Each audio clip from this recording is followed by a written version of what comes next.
കൂട്ടുകാരെ, ഈ കഥ അന്തേർ ഗ്രാമത്തിലെ ഫേമസ് ആയ തലവനെ കുറിച്ചാണ്. അതായത് ആ ഗ്രാമത്തലവൻ രാത്രി റാണി ദേവിയെ കുറിച്ചാണ്. ആ അന്തേർ ഗ്രാമത്തിനെ മുഴുവൻ മനഃപൂർവ്വമായി സ്നേഹിക്കുന്ന ദേവി തന്റെ ഗ്രാമത്തിലെ ജനങ്ങളുടെ മേലിൽ അവർ വച്ചിരുന്ന സ്നേഹം വളരെ മികച്ചതായിരുന്നു.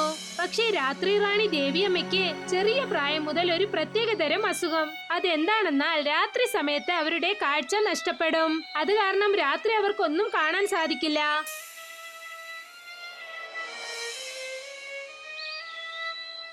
അല്ല മുതലാളിയമ്മേ, ഈ ലോകത്തിലെ എല്ലാ പ്രശ്നങ്ങൾക്കും ഒരു സൊല്യൂഷൻ ഉണ്ട്. പക്ഷെ നിങ്ങളുടെ ഈ പ്രശ്നത്തിന് ഒരു സൊല്യൂഷൻ ഇല്ലല്ലോ. എന്തുകൊണ്ട്? എന്ത് ചെയ്യാനാ കമലേ? ചില പ്രശ്നങ്ങൾ നമുക്ക് തീർക്കാനാവില്ല. ചെറുപ്പം മുതൽ ഇന്നു വരെ ഒരുപാട് വൈദ്യന്മാരെ കണ്ടു, പക്ഷേ ഒന്നും തന്നെ വിജയിച്ചില്ല. ഇപ്പോൾ ഡോക്ടറും പറഞ്ഞു കഴിഞ്ഞു, നിങ്ങളുടെ രോഗത്തിന് എന്തെങ്കിലും മിറാക്കിൾ സംഭവിച്ചാലേ പറ്റൂന്ന്. അത് നേരാണ്. അതായത് പലതരത്തിലുള്ള ചികിത്സ ചെയ്തതിന് ശേഷവും ഒന്നും സംഭവിച്ചില്ലെങ്കിൽ അങ്ങനെയുള്ള ഒരു അസുഖം എന്തെങ്കിലും അതിശയം നടന്നാലേ മാറുള്ളൂ. ഇങ്ങനെ ഒരു രോഗമുണ്ടായിട്ടും രാത്രി റാണി ദേവിയമ്മയുടെ അധ്വാനം പിന്നെ അവരുടെ കഴിവും കൊണ്ട് ആ ഗ്രാമത്തിന് നല്ലതുണ്ടായി. അവരുടെ ബുദ്ധിശക്തിയും പിന്നെ അവരുടെ സഹായിക്കുന്ന ശേഷിയും കൊണ്ട് ജനങ്ങൾ അവരെ ഒരുപാട് സ്നേഹിക്കുകയും ബഹുമാനിക്കുകയും ചെയ്തു. ഞങ്ങളുടെ നേതാവ് രാത്രി റാണി ദേവി വിജയിക്കട്ടെ! ഞങ്ങളുടെ നേതാവ് രാത്രി റാണി ദേവി വിജയിക്കട്ടെ! ഒരു ദിവസം ഒരു കാര്യം സംഭവിച്ചു. രാത്രി റാണി ദേവിയുടെ ജോലിക്കാരി കമല എന്തോ ഒരു ജോലിയുടെ ആവശ്യത്തിനായി തന്റെ ഗ്രാമത്തിലേക്ക് ചെന്നു. ഇപ്പോൾ രാത്രി റാണി ദേവി വീട്ടിൽ തനിച്ചായിരുന്നു. പക്ഷേ വിഷമിക്കേണ്ട ആവശ്യമൊന്നുമില്ല. തന്റെ ഗ്രാമം, തന്റെ ജനങ്ങൾ രാത്രി റാണി ദേവി എന്നത്തെയും പോലെ കഴിച്ചിട്ട് കിടന്നുറങ്ങി. പക്ഷെ ആ രാത്രി ഇരുട്ടത്ത് എല്ലാരും ഉറങ്ങിക്കൊണ്ടിരുന്നപ്പോൾ അവരുടെ വീട്ടിൽ മോഷണം പോയി. ഈ മോഷണം അത്ര രഹസ്യമായിരുന്നു, വീട്ടിൽ ആർക്കും ഒന്നും തന്നെ കേട്ടില്ല. മോഷ്ടിച്ചതിന്റെ ലക്ഷണങ്ങളും ഒന്നുമില്ല. പക്ഷേ രാവിലെ രാത്രി റാണി തന്റെ വീട്ടിന്റെ അവസ്ഥ കണ്ടതും ആകെ അതിശയിച്ചു പോയി. എന്റെ ദൈവമേ, ഇതെന്തൊരവസ്ഥയാണ്! എന്റെ വീട്ടിൽ മോഷണം പോയിരിക്കുന്നു. എന്റെ വീട്ടിലെ വിലയുയർന്ന സാധനങ്ങളെല്ലാം കളഞ്ഞുപോയി. ഇനിയിപ്പോൾ ഞാൻ എന്ത് ചെയ്യും? എന്റെ വീട്ടിലെ വിലപ്പെട്ട സാധനങ്ങളെല്ലാം ആരും മോഷ്ടിച്ചിരിക്കുന്നു. രാത്രി റാണിയുടെ ശബ്ദം കേട്ടിട്ട് തൊട്ടടുത്ത വീട്ടിലുള്ളവരൊക്കെ അവരുടെ വീട്ടിലേക്ക് വന്നു. എന്റെ ദൈവമേ, ഇങ്ങനെയൊക്കെ ആരായിരിക്കും ചെയ്തത്? അതാണല്ലേ നമ്മുടെ രാത്രി റാണി ദേവിയുടെ രോഗത്തിനെ എവരോ ഉപയോഗിച്ചിട്ടുണ്ട്. തീർച്ചയായും ഒക്കെ മണ്ടന്മാർ അല്ലെങ്കിൽ അത്യാഗ്രഹിയാണ് ഇതിന് പുറകെ ഉണ്ടാവുക. രാത്രി റാണി അമ്മേ, നിങ്ങൾ വിഷമിക്കേണ്ട. അവനെ നമ്മൾ തീർച്ചയായും കണ്ടുപിടിക്കാം. പക്ഷെ നമുക്ക് എങ്ങനെ അവരെ കണ്ടുപിടിക്കാനാകും? നമുക്കല്ല, പോലീസ്. ഇത് നടന്നോ നമ്മൾ അതിനെ പറ്റി പോലീസിന്റെ അടുത്ത് കംപ്ലൈന്റ് ചെയ്യണം.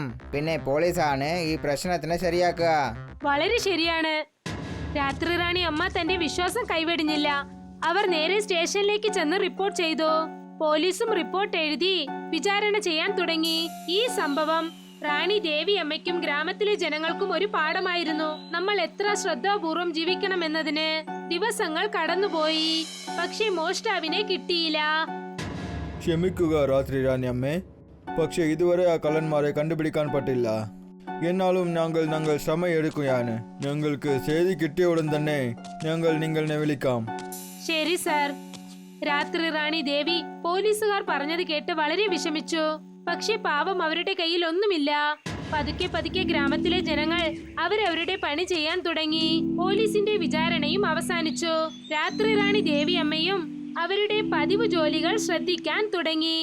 കുറച്ച് ദിവസങ്ങൾക്ക് ശേഷം ഒരു പ്രധാനപ്പെട്ട കാര്യത്തിനായി തന്റെ ജോലിക്കാരി കമലയോടൊപ്പം പുറത്തുപോയി. 2 ദിവസത്തിനു ശേഷം അവരും കമലയും തിരികെ വന്നതിന് ശേഷം അവർ ശ്രദ്ധിച്ചു, അവരുടെ വീട്ടിൽ വീണ്ടും മോഷണം നടന്നിരുന്നു.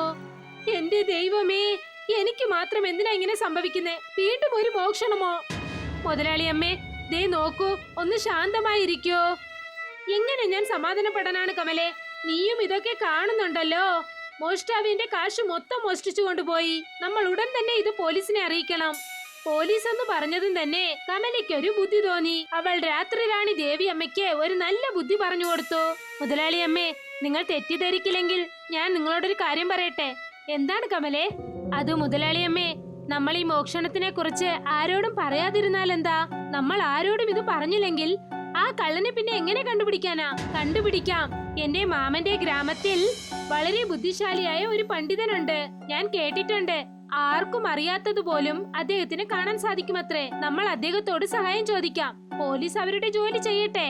ഇത്തവണ നമ്മൾ ആ പണ്ഡിതനോട് സഹായം ചോദിക്കാം. ഞാൻ പറയുന്നത് നേരാണ്. ആ പണ്ഡിതന്റെ അതിശയിപ്പിക്കുന്ന പ്രവൃത്തി കൊണ്ട് ഈ പ്രശ്നത്തിന് നല്ലൊരു പരിഹാരം കിട്ടും. പിന്നെ രാത്രി റാണി ദേവിയമ്മയുടെ പ്രശ്നത്തിനും ഒരു അവസാനം ഉണ്ടാകും. അടുത്ത ദിവസം രാത്രി റാണി പിന്നെ കമല ആരോടും ഒന്നും പറയാതെ പണ്ഡിതനെ കാണാൻ ചെന്നു. ആ പണ്ഡിതന്റെ രൂപത്തിൽ അദ്ദേഹത്തിന്റെ ദൈവിക ജ്ഞാനവും ശക്തിയും കാണാൻ സാധിച്ചു. അദ്ദേഹം രാത്രി റാണിയെ കണ്ടിട്ട് എന്തു പറഞ്ഞെന്നാൽ, നീ ഒന്നും വിഷമിക്കല്ല മോളെ, എനിക്കറിയാം നിന്റെ കയ്യിലിരുന്ന് മോഷണം പോയ വലിയ സാമാനുകളും പിന്നെ പണം കാരണമാണ് നീ വിഷമിച്ചിരിക്കുന്നത്. നിങ്ങൾക്കിതൊക്കെ എങ്ങനെ അറിയാം മഹാപ്രഭു? എനിക്ക് എല്ലാം അറിയാം. അത് മാത്രമല്ല, എനിക്ക് ഇന്നൊരു കാര്യവും അറിയാം. ആ കള്ളന്മാരെല്ലാം നിന്റെ രോഗത്തിനെ ഉപയോഗിച്ചാണ് നിന്റെ അടുത്തുണ്ട് മോഷ്ടിച്ചത്. മഹാപ്രഭു, ആ കള്ളൻ ആരാണെന്ന് പറയൂ. ഇപ്പോഴേക്ക് എനിക്ക് അത് അറിയില്ല. പക്ഷെ നിന്റെ ഈ പ്രശ്നത്തിന് എൻ്റെ അടുത്ത് തീർവുണ്ട്. ഇതാണ് മായ വെള്ള ആപ്പിൾ. ഇത് കാരണം എന്തുണ്ടാകും മഹാപ്രഭു? ഈ മായ വെള്ള ആപ്പിൾ കഴിക്കുന്നത് കൊണ്ട് നിന്റെ കണ്ണിന്റെ കാഴ്ച വീണ്ടും നിന്നെ കിട്ടും. അതിനുശേഷം നിന്നെ കൊണ്ട് ആ കള്ളന്മാരെ പിടിക്കാൻ പറ്റും. അതുമാത്രമല്ല, ഇനി മോഷണം നടക്കാതെ നിന്നെ കൊണ്ട് നോക്കാനും പറ്റും. ഞങ്ങളെ അനുഗ്രഹിക്കൂ. നന്നായിരിക്കൂ. പണ്ഡിതനെ കുറിച്ച് ഒന്നും പറയണ്ട. അദ്ദേഹം രാത്രി റാണിയുടെ പ്രശ്നങ്ങളെല്ലാം മനസ്സിലാക്കി, പിന്നെ അതിനുള്ള സൊല്യൂഷനും നൽകി. രാത്രി റാണി ആ പണ്ഡിതൻ നൽകിയ ആപ്പിൾ കഴിച്ചു. എന്നിട്ട് കിടന്നുറങ്ങി. സമയം ഒരുപാടായി, പക്ഷെ ഒന്നും സംഭവിച്ചില്ല. പെട്ടെന്ന് രാത്രി റാണിക്ക് ഒരു ശബ്ദം കേൾക്കുന്നത് പോലെ തോന്നി.